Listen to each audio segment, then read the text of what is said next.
La percussion existe depuis la nuit des temps, parce que l'être humain s'est toujours interrogé sur le rythme des saisons, qui passent et qui reviennent, le rythme de la vie et de la mort, la course du soleil dans le ciel. Et plus proche de lui, le rythme de ses pas, de ses danses, le rythme de sa respiration, le rythme des battements de son cœur. Pour les premiers êtres humains, le rythme était fondamental. En effet, ils tentaient de produire des rythmes en faisant des sons avec tout ce qu'ils pouvaient. Ils ont d'abord fait des sons avec leurs mains, leur voix, leur corps. Par la suite, ils ont découvert qu'il était possible d'en faire en entrechoquant des objets entre eux, comme des pierres, des branches ou des coquillages. C'est alors qu'ils ont essayé de trouver de nouvelles sonorités en frappant avec tout ce qu'ils trouvaient autour d'eux. C'est ainsi que les percussions sont nées. Elles sont les premiers instruments conçus par l'homme. Et aujourd'hui, on va s'intéresser plus particulièrement aux percussions corporelles. C'est l'art d'utiliser les sons du corps humain pour créer des rythmes, des boucles et des chorégraphies sonores et visuelles. C'est de la musique à voir. En alternant mouvements frappés, frottés, secoués, en utilisant les mains, les jambes, les pieds, la poitrine, la bouche, les joues, les possibilités sont infinies. En ajoutant à cela des techniques comme celle des claquettes, du chant, des percussions vocales et de la danse, ou encore en utilisant des objets du quotidien, ou juste les mains sur une table, les possibilités sont nombreuses et les résultats époustouflants. La musique dans les cultures orales accompagne les actes du quotidien. C'est le cas des work songs, ces chants de travail entonnés a cappella pour se donner du courage dans le travail à accomplir. Et ils sont très souvent accompagnés de gestes corporels réguliers pour permettre de synchroniser les mouvements pour un travail d'équipe par exemple. Dans de nombreuses communautés ethniques, les rituels, cérémonies, célébrations sont dansés et rythmés grâce aux percussions instrumentales, corporelles et vocales.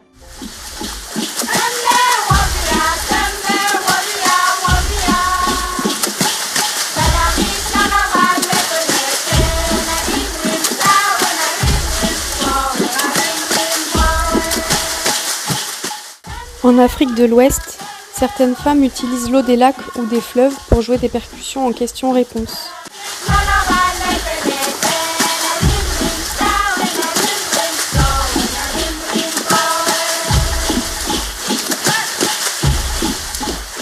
On peut évidemment imaginer nos ancêtres faire fuir les prédateurs ou les adversaires en reproduisant des rythmes censés effrayer les assaillants. Encore aujourd'hui, le haka impressionne l'équipe adverse.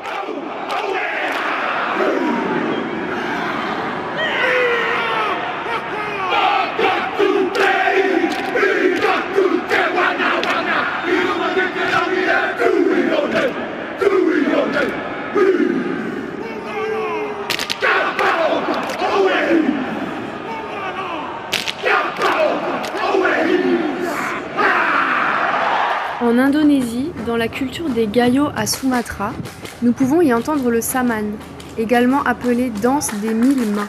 Il est inscrit depuis 2011 par l'UNESCO au patrimoine immatériel, nécessitant une sauvegarde urgente car sa pratique devient de moins en moins fréquente et sa transmission décline.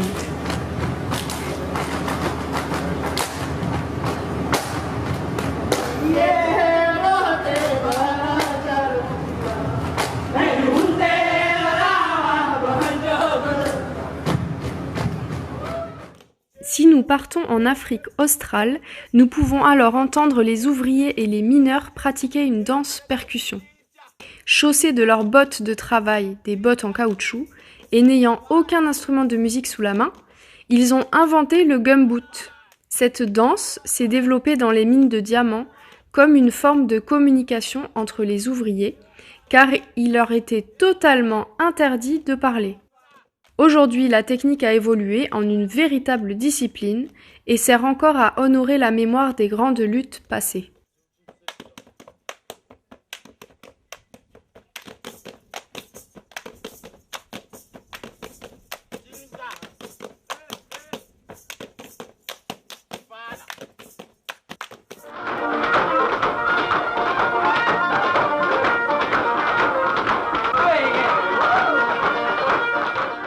Voyons maintenant le clogging.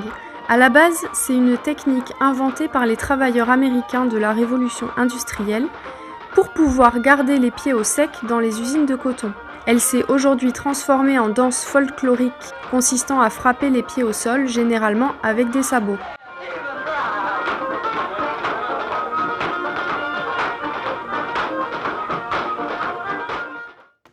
Si l'on fait maintenant un bond considérable dans le temps, nous pouvons également parler de la présence des percussions corporelles dans le flamenco. Créé par les gitans romains et exporté ensuite vers l'Espagne, c'est une combinaison de musique, de rythme et de danse.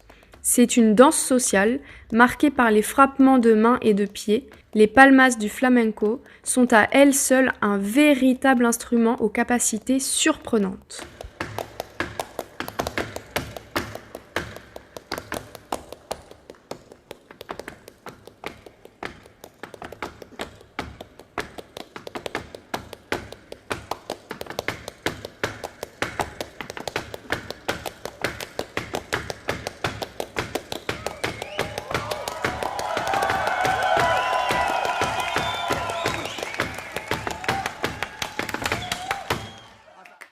C'est à partir de la seconde moitié du XXe siècle que les compositeurs vont créer de nombreuses œuvres musicales, incluant l'utilisation des percussions corporelles. Prenons comme exemple le clapping music de Steve Reich.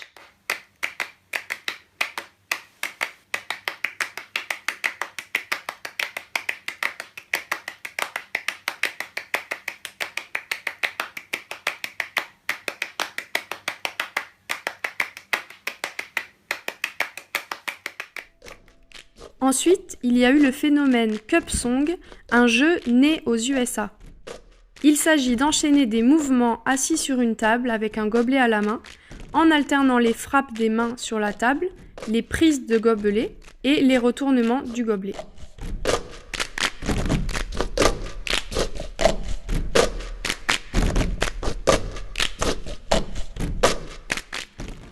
Pour continuer, il y a le tap dance. C'est la version moderne des claquettes, loin des stéréotypes du genre. C'est une combinaison de clogging et de danse pour les pieds irlandaise. Il s'agit de synchroniser ces mouvements de pieds pour créer des boucles, des rythmes, des phrases. Elle gravite autour du jazz de 1800 aux années 20.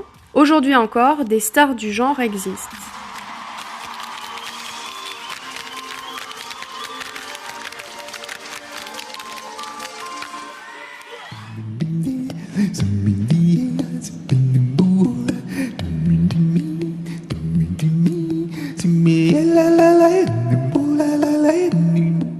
Allons rencontrer maintenant deux grandes figures qui représentent les percussions vocales latines. Le rythme est très présent en plus de la voix. Voici en premier la magnifique performance de Bobby McFerrin.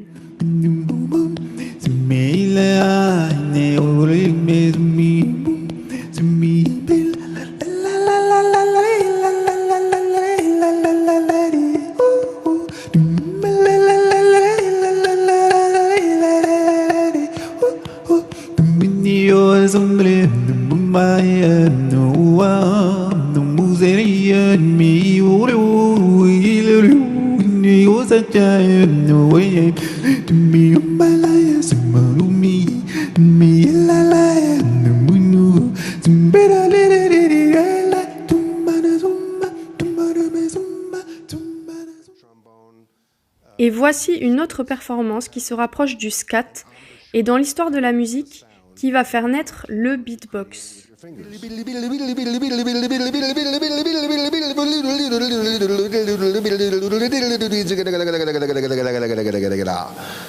Or drums.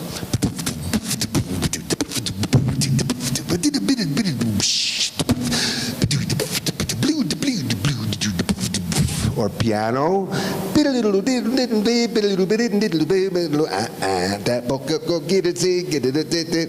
Flute. Le répertoire va sans cesse grandir, celui des percussions qui mélangent les genres, la percussion corporelle et vocale théâtrale et même humoristique. Voici deux incontournables.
Donc vous l'aurez compris, vous pouvez faire de la percussion corporelle avec tout, en partant de votre corps jusqu'à même utiliser des objets, sous toute forme, vocale, danse, rituel, théâtre. Et c'est un bon moyen de pratiquer une activité sportive. Et oui, c'est physique la percussion corporelle.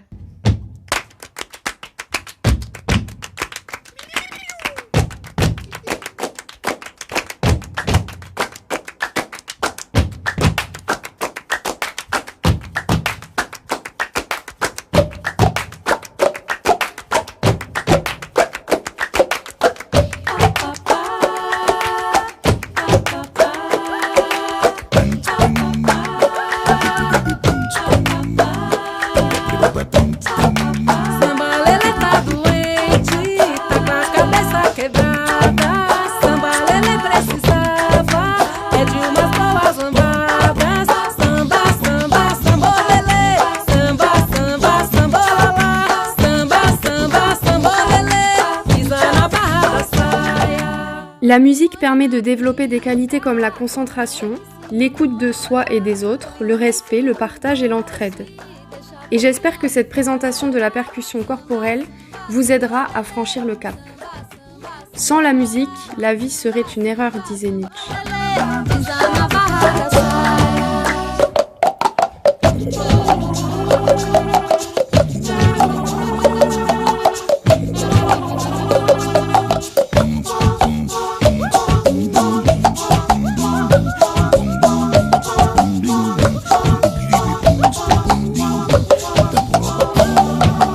Olhe morena bonita, como é que se cozinha? Põe a panela no fogo e vai conversar com a vizinha.